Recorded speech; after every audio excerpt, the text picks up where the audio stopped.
बातमी येते नागपूरमधून महत्त्वाची बातमी। नागपूरमध्ये आज सकाळी गांधीबाग परिसरामध्ये एका 72 वर्षांच्या ज्येष्ठ नागरिकांवर अनोळखी व्यक्तींनी गोळ्या झाडल्यात। या गोळीबारामध्ये एकनाथ निमगडे यांचं काही वेळापूर्वी निधन झाल्याचं कळत आहे। अग्रसेन चौकाजवळच्या एका गल्लीत सकाळी 7:45च्या सुमारास हा गोळीबार झाला। एकनाथ निमगडे सकाळी दुचाकीने जात असताना बोलण्याचं निमित्त करून त्यांना दोन व्यक्तींनी थांबवलं आणि अचानक गोळीबाराचा आवाज तिथल्या परिसरातल्या नागरिकांनी ऐकला।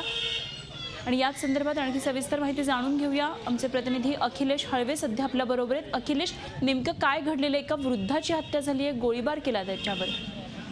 खरं अनुपमा आणि पूर्ण जी घटना आहे अतिशय खळबळजनक आहे। खरं तर काल चतुर्थी निमित्त मोठ्या प्रमाणात सगळीकडे शहरात बंदोबस्त होता।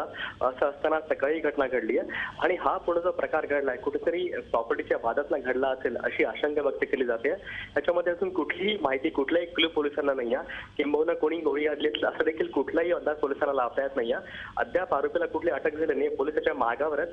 पण एकूण सकाळी 7:45च्या सुमारास नागपूरच्या गजबजलेल्या एरियामध्ये हा जो प्रकार घडला अतिशय खळबळजनक आहे। आणि आता त्या आरोपींना लवकरात लवकर अटक करण्याची मागणी नागपूरकर करतायत, कारण एकीकडे नागपूर गणेशोत्सव सुरू आहे। या पार्श्वभूमीवर ही घटना घडणं अतिशय संवेदनशील मानलं जात आहे।